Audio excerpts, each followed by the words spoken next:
tomar os nossos estudos, mas hoje nós vamos pedir aos nossos irmãos e irmãs, aos que aqui estão, e aos que estão nos acompanhando de outras cidades, para ler um pequeno trecho deste livro do Dr. Inácio Ferreira, Um Novo Mandamento Vos Dou. Porque este livro, ele foi escrito em plena pandemia. Ele foi publicado, o prefácio é de 2020. Então vai fazer 5 anos. E eu estava acompanhando as notícias, as últimas notícias a respeito da pandemia do coronavírus. E, de fato, nós já temos indícios que o vírus realmente ele foi fabricado em laboratório. E na cidade, o Dr. Inácio se refere aqui à cidade, Wuhan. E o Dr. Inácio também, ele fala a respeito do desrespeito à figura do Cristo.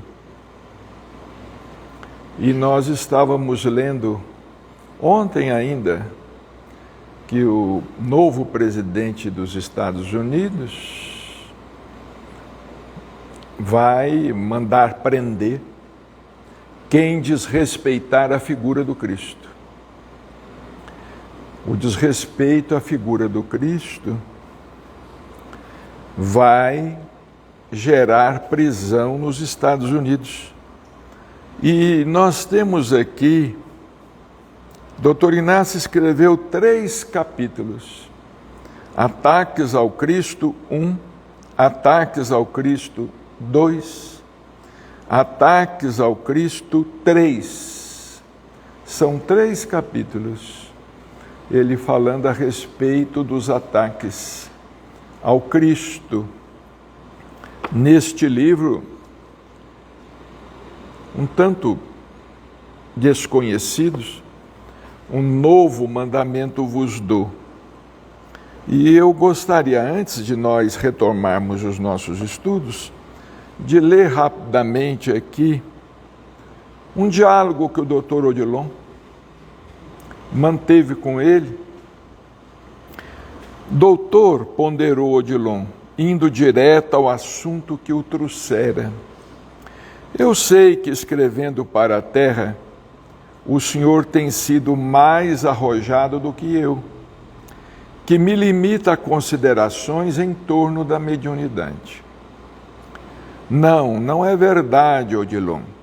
A questão é que você é mais prudente do que eu. Por vezes eu não consigo me controlar em meus impulsos e extrapolo. Não concordo. O senhor nunca extrapolou. No corpo ou fora dele, o senhor nunca extrapolou. O senhor é um homem sincero, transparente.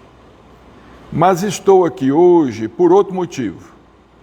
Disse de semblante mais sério que o normal. O que é? Pude ler as matérias que o senhor publicou em seu blog. Aliás, doutor, escritas com a propriedade sempre. As matérias sobre a pandemia, o denominado coronavírus, que vem assolando a humanidade, cujo parecer externou, principalmente na que intitulou algo mais do que vírus, creio que poucas semanas atrás. Assim, no dia 12 de abril, vim até aqui para me solidarizar com o senhor e dizer que faço das suas as minhas palavras.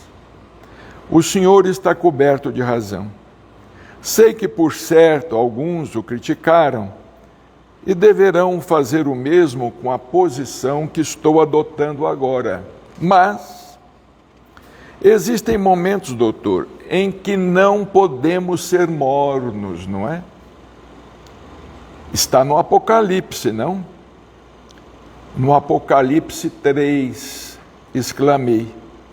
Parece até nome de filme hollywoodiano, não é? No capítulo 3, versículos 15 a 16. Conheço as tuas obras, que nem és frio nem quente. Quem dera fosses frio ou quente. Assim, porque és morno, e nem és quente nem frio, estou a ponto de vomitar-te da minha boca. Exatamente, enfatizou Odilon. Tudo o que o Senhor escreveu explicitamente ou deixou subentendido é a verdade.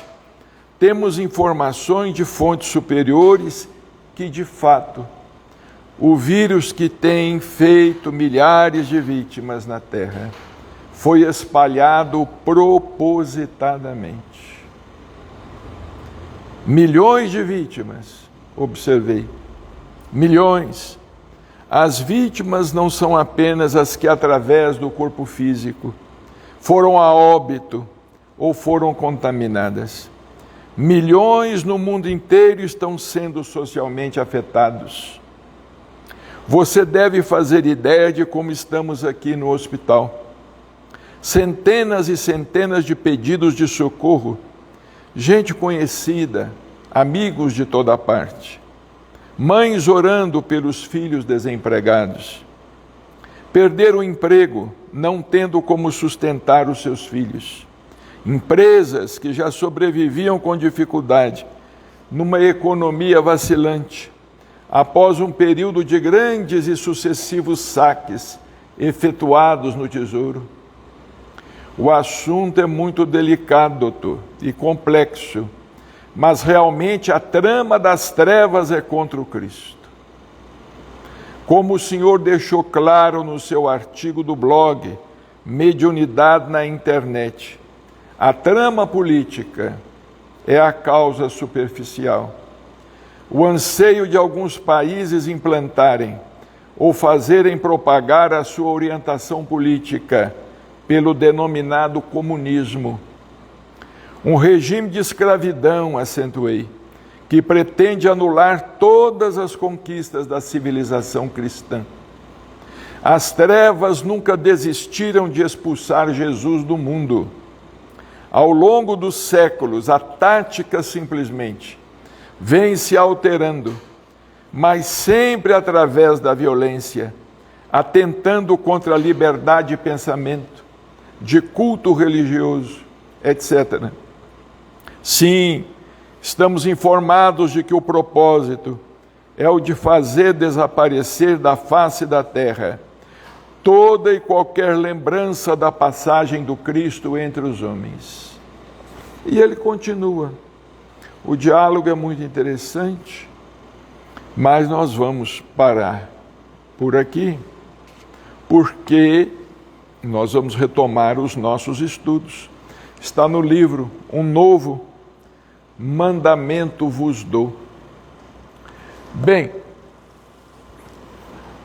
retomando o nosso estudo, em O Livro dos Espíritos, nós vamos encerrar hoje o tema Progressão dos Espíritos. Há perguntas e esclarecimentos muito importantes aqui, como na questão 125.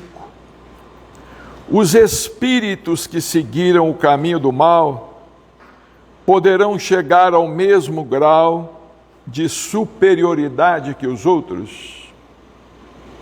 Todos aqueles que seguiram o caminho do mal, desde sempre, desde que o mundo é mundo, tantos conquistadores e tantos opressores, tantos criminosos, tantos ditadores, tantos e tantos que sempre escravizaram, vilipendiaram, roubaram, fizeram o que quiseram fazer durante as guerras e mesmo fora do período de guerra. E mesmo fora do período de guerra, pelo menos de guerra oficializada, digamos assim, porque a humanidade vive em guerra até hoje. Aqui no Brasil, por exemplo, mata-se mais do que uma guerra aí entre a Rússia e a Ucrânia, mata-se mais do que uma guerra entre Israel e o pessoal lá do terrorismo, do Hezbollah, etc, etc. É impressionante o que acontece aqui no Brasil. Kardec quis saber, esses espíritos que seguiram o caminho do mal poderão chegar ao mesmo grau de superioridade que os outros? Sim, os espíritos responderam. Mas as eternidades serão mais longas para eles. Olha que resposta bonita. As eternidades serão mais longas para ele. Quer dizer, o tempo, não é?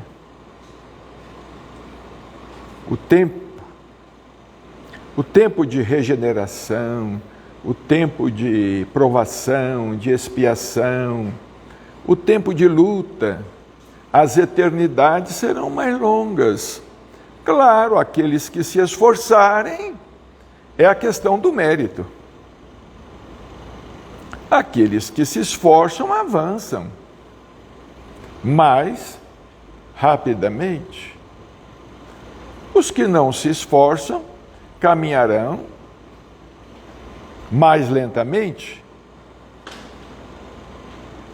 E é por isso que muitos espíritos dizem que o sofrimento é eterno. É eterno para eles, que não se adiantam, que não evoluem. É por isso que muitos espíritos falam, estou num sofrimento eterno. Porque eles vivem sob a lei de ação e reação. E é por isso que alguns espíritos dizem, eu estou muito feliz, eu estou no sétimo céu, eu estou numa região de muita alegria. Por quê? Porque se libertaram, quitaram os seus débitos, as suas dívidas, se harmonizaram com a consciência, se harmonizaram com a lei. Kardec comenta, por essa expressão, as eternidades, deve entender-se a ideia que os espíritos inferiores fazem da perpetuidade dos seus sofrimentos, cujo termo não lhes é dado ver. Essa ideia se renova em todas as provas nas quais sucumbem. Existem espíritos que permanecem por séculos dentro daquela mesma situação, dentro daquela mesma condição. E é por esse motivo que falam no inferno. Porque aquela situação para eles é uma situação que parece se eternizar. É uma questão de interpretação. Em seguida, Kardec perguntou, os espíritos que chegam ao supremo grau, depois de passarem pelo mal, têm menos mérito que os outros, aos olhos de Deus?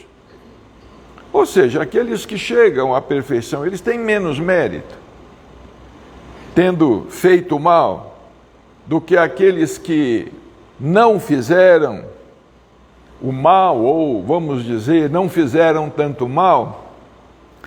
Deus contempla os extraviados com o mesmo olhar e os ama todos do mesmo modo. Um exemplo, a parábola do filho pródigo. Quando o filho pródigo retorna à casa paterna, o pai manda fazer uma festa para recebê-lo, o que provocou até ciúmes do outro filho. Esse é um assunto muito complexo e que deve ainda ser estudado. Por que aquele filho que estava sempre na companhia do pai teve inveja do irmão? Teve ciúmes do irmão? Isso demonstra que a peregrinação é necessária. A peregrinação é necessária para que possamos adquirir experiência. Aquele filho da parábola do filho pródigo, que não era pródigo, o que estava sempre na companhia do pai, ele sentiu inveja, ele reclamou. Ora, ele nunca saiu do lado do pai. Ele se sentia ali super protegido. Talvez ele não fosse corajoso bastante para se expor. Nós não estamos com isso querendo justificar, não é? A peregrinação do filho pródigo. Acontece, no entanto, que aquele que não passa por determinadas provas, ele não sabe o que é a prova. Aquele que não passa por determinadas lutas, ele não sabe. Isso acontece conosco. Às vezes, é interessante, às vezes nós vamos consolar alguém por conta da desencarnação de um ente querido. Ora, mas se nós já passamos também pela mesma provação, nós temos uma melhor ideia do que o outro está passando. Nós, que nunca mendigamos, não fazemos ideia do que seja mendigar. Nós que nunca passamos fome, não fazemos ideia do que seja passar fome. Nós que nunca estivemos assim numa situação delicada, de doença, não sabemos o que é uma situação semelhante. Agora, por exemplo, aquela mãe que já teve um filho desencarnado, ela fala com mais propriedade para outra mãe, cujo filho desencarnou. Ela fala com mais propriedade. Ela sabe. Ela sente, ela sabe. A teoria é uma coisa, a prática é outra, a vivência é outra. A nossa obrigação é confortar sempre, é consolar sempre, é nossa obrigação. Mas quando nós, vamos supor, nunca estivemos naquela situação, às vezes as nossas palavras soam muito superficialmente. Nós temos que falar muito para significar pouco. Ao passo que aquele que já esteve na mesma situação fala pouco, mas significa muito. É diferente. Então, está aqui a resposta dos espíritos. Deus contempla os extraviados com o mesmo olhar e os ama a todos do mesmo modo. Eu me recordo, quando o meu irmão desencarnou, mais velho do que eu, 9 anos, o Luiz, desencarnou. Para nós foi uma prova muito grande. Ele era uma espécie de provedor da família, porque o meu pai estava sempre ausente. Ele era uma espécie de provedor, de protetor da família. Quando ele desencarnou, eu me recordo de que o irmão José me disse: você agora na psicografia vai saber melhor o que é a dor de um irmão que perde um irmão. Você vai saber melhor.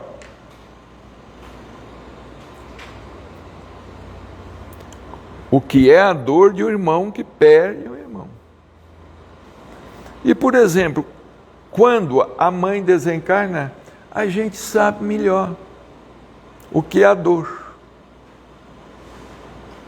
O que é a dor de quem a mãe partiu para o outro lado da vida. E assim, sucessivamente. Eles são chamados maus porque sucumbiram. Antes não eram mais que simples espíritos. São chamados maus. Mas, na verdade, não existem espíritos maus. Existem espíritos ignorantes. Espíritos doentes, muito doentes, loucos, insanos. A maldade é uma consequência. Eles não agem assim porque a sua essência seja má. Ninguém é mau porque a sua essência seja má. A essência de ninguém é má. Nós somos filhos de Deus, ora, herdeiros de Deus. Nós não podemos ter herdado uma parte má do Criador. Ele não tem. Ele não tem isto. O que existe é a ignorância. E às vezes a ignorância arraigada, cristalizada, difícil. A ignorância que a gente carrega durante muito tempo. Carrega durante, às vezes, séculos. Nós carregamos conosco. Não aceitamos, somos impermeáveis, inflexíveis, não ouvimos nada, absolutamente nada. É como um doente, às vezes, mental, que recusa o remédio. Porque ele não se aceita. Ele não acredita que está doente. Ele acredita que os que estão à volta dele querem adoecê-lo. Mas ele não acredita que esteja doente. Ele não acredita nem no diagnóstico do médico. Ele não acredita. Isso faz parte. É assim mesmo. Nós temos que entender que é assim mesmo. E o que vamos poder fazer? Um amigo residia com Chico, ele já desencarnou. Ele era o diagramador. O nome dele era Vivaldo. O nome agora não interessa, ele já partiu. Era uma pessoa muito boa. Era diagramador, datilógrafo, mas às vezes ele tinha crises. Ele chegou a ser aprovado no vestibular de medicina e não pôde continuar, devido às crises que ele tinha. E habitualmente, esses nossos irmãos possuem uma inteligência atilada. São inteligentes, são muito perspicazes, mas ele não pôde continuar. Ele residia com Chico, veio residir com Chico, porque o Chico era muito amigo da família, a família de Franca. E Chico precisava de um datilógrafo. E ele era muito bom datilógrafo. Ele era muito organizado. Mas, às vezes, ele tinha crises muito fortes. Quando ele tinha crises muito fortes, o próprio Chico o levava à internação. O próprio Chico percebia e o internava, em benefício dele mesmo. E ele lutou com essa prova até o fim da existência. Ele desencarnou ainda relativamente jovem, teve um problema cardíaco, mas era uma pessoa boa. Ajudou muito o Chico na organização, na diagramação dos livros. Não ofendia a quem quer que seja, mas ele tinha crises.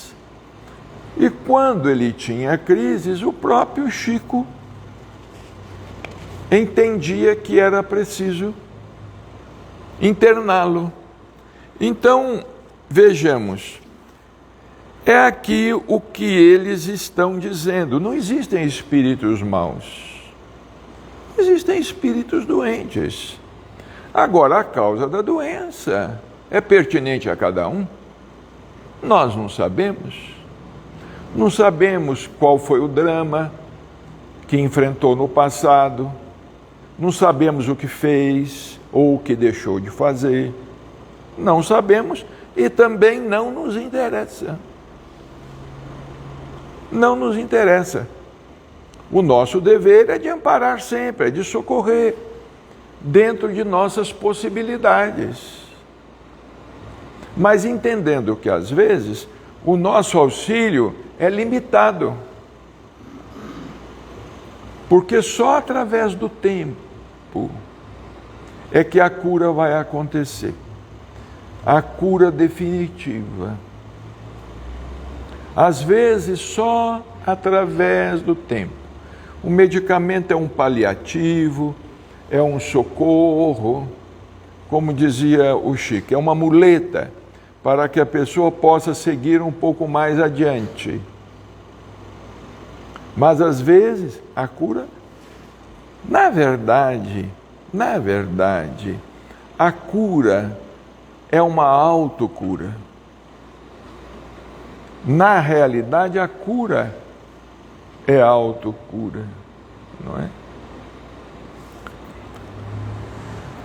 Os espíritos são criados iguais quanto as faculdades intelectuais são criados iguais. Mas não sabendo de onde vem, é necessário que o livre-arbítrio se desenvolva. Eles progridem, então, mais ou menos rapidamente, em inteligência como em moralidade. Progridem. Nós vamos progredindo, vamos evoluindo. O mundo vai a trancos e barrancos, mas vai. A situação já foi muito pior. A situação da humanidade já foi muito pior. Hoje é terrível, né? Horrível, digamos, porque nós observamos tanta coisa, mas já foi muito pior. A situação da humanidade, nós não tínhamos alimentos, nós não tínhamos medicamentos, nós não tínhamos educação, nós não tínhamos leis, nós não tínhamos quase nada. Hoje, felizmente, nós já temos leis, tribunais, hoje nós temos medicamentos, a ciência está evoluindo cada vez mais. Dentro de 20, de 30 anos, aqueles que ainda estiverem encarnados, talvez não venham a reconhecer o mundo em que nós estamos vivendo. Dentro de 20 e 30 anos, esses dias eu estava vendo, construíram um drone para um homem. Ele entrou na cabine do drone. E não foi preciso dirigir o drone. Com aparelhos, GPS, etc. Ele programou, cruzou os braços e pronto. Foi adiante. É o que o doutor Inácio, em um dos livros dele, chama de aerocar, porque o André Luiz falou em aeróbus, né? Mas em um dos livros dele, o doutor Inácio também fala no chamado aerocar, não é? Em seguida, Kardec diz aqui: os espíritos que seguem desde o princípio o caminho do bem, nem por isso são espíritos perfeitos. Se não têm más tendências, não estão menos obrigados a adquirir a experiência e os conhecimentos necessários à perfeição. Podemos compará-los a crianças, que qualquer que seja a bondade dos seus instintos naturais, tem necessidade de se desenvolver. Duas crianças, uma gosta de estudar, quer ir à escola, a outra não quer. Mas as duas são analfabetas, não é? Mas uma quer, a outra dá trabalho. Não quer, dá trabalho. E não chegam sem transição da infância à maturidade. Assim como temos homens que são bons e outros que são maus, desde a infância, há espíritos que são bons ou maus, desde o princípio, com a diferença capital de que a criança traz os seus instintos formados, enquanto o espírito, na sua formação, não possui mais maldade que bondade. Eles têm todas as tendências e tomam uma direção ou outra em virtude do seu livre arbítrio, da sua liberdade de escolha. Quer dizer, um homem mau, um criminoso, um dia ele vai ser um homem virtuoso. Um dia ele vai ser um espírito elevado, superior. Interessante. Nós percebemos isto num dos livros de André Luiz, que já citamos semana passada, o Libertação. O Libertação é um livro muito emocionante. Quando eles estão lá trabalhando, na libertação de Margarida, estão lá trabalhando, e Margarida tinha um ferrenho obsessor, vários, não é? Mas um deles chamava-se Saldanha. Gúbio, André Luiz e Eloy trabalharam, auxiliaram a família de Saldanha primeiro. Auxiliando a família de Saldanha, eles obtiveram a confiança de Saldanha. E Saldanha então se modificou. E houve um momento lá em que eles precisavam de transmitir um passe em Margarida. Precisavam de transmitir forças em Margarida, né? Teve um momento lá do livro em que eles precisavam. E eles naquele momento não podiam contar com muita gente. Aí Gúbio virou-se para Saldanha, que havia sido obsessor, e falou com ele: opera, auxiliando. Saldanha levou aquele susto. E eu imagino que os teóricos do Espiritismo, que imaginam que para se transmitir um passe é preciso que se faça um curso de 2, 3, 4, 5 anos, eles devem dar saltos desta altura, mais ou menos. Eles devem pular, devem dar saltos. Mas ali André Luiz mostra que Gúbio virou-se para Saldanha e falou: olha, opera, auxiliando. Socorre. E Saldanha: eu, você mesmo, é. Agora. E ele foi auxiliar. Ou seja, quem obsidiava passou a auxiliar. Ou seja, os polos se inverteram, não é? Os fluidos que eram negativos passaram a ser positivos. E isto é possível, não é? Isto é possível perfeitamente. Agora, muitas pessoas, muitos espíritas, não é? Eu não sei de onde é que eles tiram essa autoridade com que eles falam. Eu não sei de onde muitos espíritas, confrades nossos e confreiras, tiram a autoridade com que eles falam certas coisas. Eu, particularmente, não lhes reconheço autoridade nenhuma.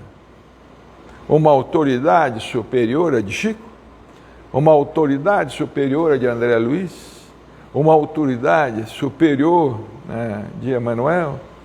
Eu penso particularmente que eles precisariam de mexer muitos tachos de sopa, não é? Fazer muita pomada do vovô Pedro, lavar muitas latrinas, aí depois talvez, quem sabe, eles possam ter alguma autoridade. Em seguida, Allan Kardec faz alguma pergunta a respeito de anjos e demônios. Vamos entender a época. A época, século XIX, em que se acreditava na existência de anjos e demônios. Século XIX, a igreja se mostrava ainda muito forte, não é? E Kardec endereçou alguns espíritos para que eles falassem a respeito da existência de anjos e da existência de demônios. Existem demônios? Deus criou demônios? Só de fazer essa pergunta, a resposta intuitiva já vem, né? Deus criaria demônios. Ora, se Deus criou demônios, certamente ele precisava arranjar alguma coisa melhor para fazer, não é? Quando ele, possivelmente ou impossivelmente, né? Quando ele tivesse criado esses demônios para atormentar as criaturas. Aqui na pergunta 128 temos os seres que chamamos anjos, arcanjos, serafins, formam uma categoria especial, de natureza diferente da dos outros espíritos? Não. Os espíritos respondem taxativamente: não. São espíritos puros, os que se encontram no mais alto grau da escala e reúnem em si todas as perfeições. Ora, trabalharam para tanto. Vejamos, o universo, não é? Pelo que a ciência diz, cerca de 15 bilhões de anos. Não é? Alguns procuram ser mais precisos, 13 bilhões e 500 milhões. Mas, na verdade, nós não temos, assim, um cálculo muito preciso da idade do universo, não é? Então diz aqui, não, são espíritos puros, os que se encontram no mais alto grau da escala e reúnem em si todas as perfeições. Em seguida, Kardec comenta, a palavra anjo desperta geralmente a ideia da perfeição moral. Não obstante, é frequentemente aplicada a todos os seres, bons e maus, que existem fora da humanidade. Disse o bom e o mau anjo, o anjo da luz e o anjo das trevas. E nesse caso ele é sinônimo de espírito ou de gênio. Tomamo-lo aqui na sua significação boa. Antigamente se falava, né? Um anjo mau se aproximou, não é? Mas a conotação é que o anjo era um espírito ou um ser elevado, que Deus teria também criado já anjo. Ora, se Deus já criou anjos, quando eu desencarnar, eu vou pedir contas a Ele. Não é? Por que o Senhor me fez tão humano? Que história é essa? O Senhor levou alguma propina? O Senhor ganhou alguma propina? Que história é esta? Não é? Os anjos também percorrem todos os graus. Percorreram todos. Mas, como já dissemos, uns aceitaram a sua missão, sem murmurar, e chegaram mais depressa. Outros empregaram maior ou menor tempo para chegar à perfeição. Daí a reencarnação. Sem a reencarnação não se explica nada. A reencarnação explica tudo. Sem a reencarnação, nada se explica. Nada, absolutamente nada se explica. Sem a reencarnação, até a existência de Deus pode ser questionada. De um Deus bom, justo, todo-poderoso, misericordioso, pode ser questionada. Dr. Inácio Ferreira, nesta semana que passou, ele escreveu sobre a reencarnação e o sentido da vida. Ele teve a oportunidade de escrever sobre a reencarnação e o sentido da vida. É a reencarnação que dá sentido à vida. Sem a reencarnação, nem a ciência nunca vai encontrar respostas definitivas. Nunca. Agora, o pessoal acha que a reencarnação é coisa de espiritismo. Não, a reencarnação não é coisa de espiritismo, não. A reencarnação está na humanidade. Os egípcios eram reencarnacionistas, os persas, os gregos, os indianos, os hindus, os seguidores de Zoroastro, os seguidores do jainismo, os seguidores de Buda. A reencarnação está na cultura espiritual da humanidade. O que Allan Kardec fez foi estudar a reencarnação mais amplamente, mais profundamente, como nós estudamos, como os espíritos estudam. Quando o Dr. Inácio Ferreira escreveu o livro A Reencarnação no Mundo Espiritual, foi um auê. Foi um auê, porque para muitos só existe vida na Terra. Para muitos espíritas só tem vida na Terra. Os outros planetas são inúteis, estão decorando o universo. Servem de decoração.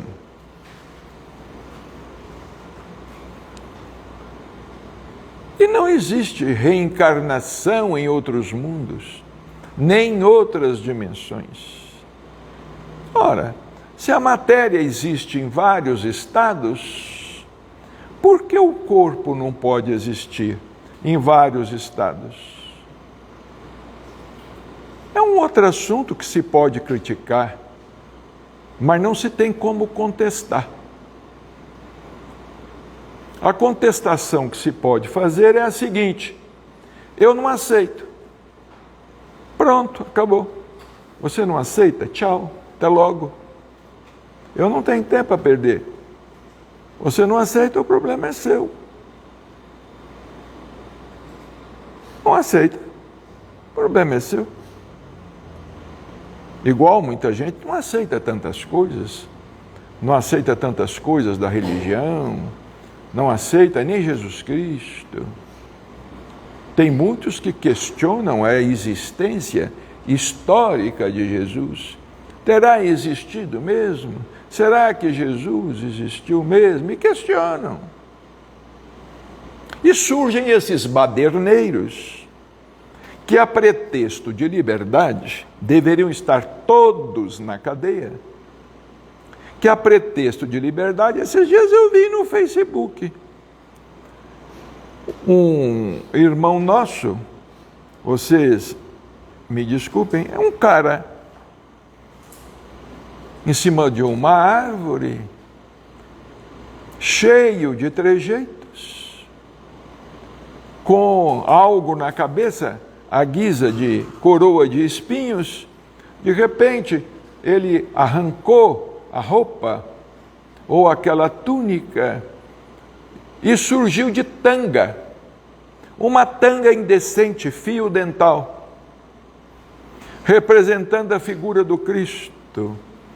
E o pessoal ali perto ovacionando, carregou, pegou nos braços, carregou e tudo mais. E tudo mais. Então, o presidente dos Estados Unidos, lá, o Donald Trump, falou que agora quem desrespeitar a figura de Cristo, porque é desrespeitar os cristãos. Quem desrespeitar a figura do Cristo vai para a cadeia. Vai ser preso. Porque está desrespeitando. A fé cristã é um desrespeito. Você pode não ser cristão, mas você não deve desrespeitar, ridicularizar desta forma, ridicularizar desta maneira. Aqui no Brasil é porque está essa baderna. Aqui no Brasil é porque está isso aí, ó, acontecendo o que está acontecendo. Mas não poderia. Se a opinião de que há seres criados perfeitos e superiores a todos os outros é errônea, como se explica a sua presença na tradição de quase todos os povos? Ora, é ignorância, não é, gente? É ignorância. A mitologia, não é? Antigamente nós sacrificávamos seres humanos para agradar os deuses. Sacrificávamos jovens, de preferência virgens, mulheres, jovens, rapazes, eram sacrificados para adorar os deuses. Se a colheita não havia sido boa, ou se tivesse acontecido uma peste, é porque os deuses estavam contrariados. Então vamos oferecer sacrifício aos deuses. Então, eram sacrificados, mortos nos altares. Até existem filmes a respeito. O Mel Gibson, que é um grande diretor e produtor, inclusive ele já produziu um filme sobre a vida de Jesus, que gerou muita controvérsia. Ele produziu um filme chamado Apocalipto. Agora vai sair o Apocalipto 2, mostrando como é que nós vivíamos séculos e séculos atrás, quando nós éramos antropófagos, quando nós éramos selvagens, quando nós éramos índios. É por isso que nós precisamos também, por outro lado, respeitar muito a Igreja Católica, porque tenha cometido os erros que cometeu, foram os sacerdotes, principalmente no Brasil, não é? Os jesuítas, que vieram de Portugal para catequizar os índios. Vieram, muitos deles foram mortos. foram mortos pelos índios, foram devorados pelos índios, como aconteceu lá com o chamado Frei Sardinha. Foi cozinhado num caldeirão e o devoraram. Mas os jesuítas, eles vinham enfrentando as hostilidades, enfrentando as epidemias, enfrentando o meio ambiente hostil, enfrentando as dificuldades, a mata, enfrentando as florestas, o desconhecido, os perigos todos. Como o padre Manuel da Nóbrega, que é o nosso Emanuel. O padre Manuel da Nóbrega, ele é considerado o primeiro escritor do Brasil. Daí ser interessante também os nossos irmãos, fazendo aqui uma propaganda, lerem o livro do Dr. Inácio, Emanuel, Médium do Cristo. Porque ali ele fala muita coisa sobre o padre Manuel da Nóbrega, o padre José de Anchieta e outros jesuítas que vieram abrir caminho, fundando cidades, fundando igrejas, fundando escolas. Cometeram abusos? Cometeram. Cometemos abusos, os espíritas? Cometemos, somos seres humanos imperfeitos. Não devemos cometer, mas cometemos, porque somos imperfeitos, não é? Então, o Chico tinha muito respeito pela igreja, chamava a igreja de nossa mãe, mãe da nossa fé, de nossa fé cristã. A igreja nos deu muitos religiosos que se desvirtuaram, mas também nos deram muitos que se santificaram, muitos que até hoje nós reverenciamos como sendo espíritos iluminados. Francisco de Assis, Vicente de Paulo, Teresa d'Ávila, e tantos outros, tantos homens e mulheres que foram autênticos missionários. Temos lá no livro 50 anos depois, no livro Ave Cristo, né? No livro Ave Cristo de Emmanuel, a história de Célia, irmão Marinho, o trabalho extraordinário que foi feito, que foi realizado, não é? Há um filme muito interessante de se assistir, chamado O Nome da Rosa. Quem ainda não assistiu, deve assistir. E perceber que a igreja se desviou muito. Não a igreja, as pessoas, os homens que as representavam. Como agora estão querendo fazer com o Espiritismo. Os homens que representam o Espiritismo, ou que acham que representam, porque não representam absolutamente nada, nem a eles mesmos, estão querendo desvirtuar tudo. Chegaram até a adulterar as obras de Chico Xavier, chegaram a adulterar. Adulteraram mesmo. Mexer em uma obra de Chico Xavier, vamos dizer assim, é um sacrilégio. É uma falta de respeito muito grande. Até para mudar uma vírgula de lugar em uma obra psicografada por Chico Xavier, nós deveríamos pedir permissão aos espíritos superiores e orar muito. Uma vírgula. Então nós vamos encerrar por aqui e na semana que vem nós vamos continuar estudando essa questão dos anjos e dos demônios.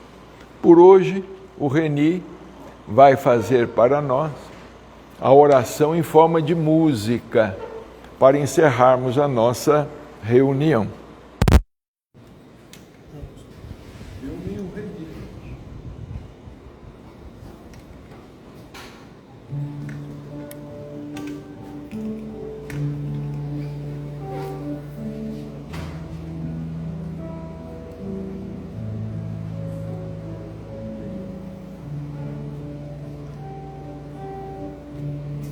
É Jesus, divino amigo, vem trazer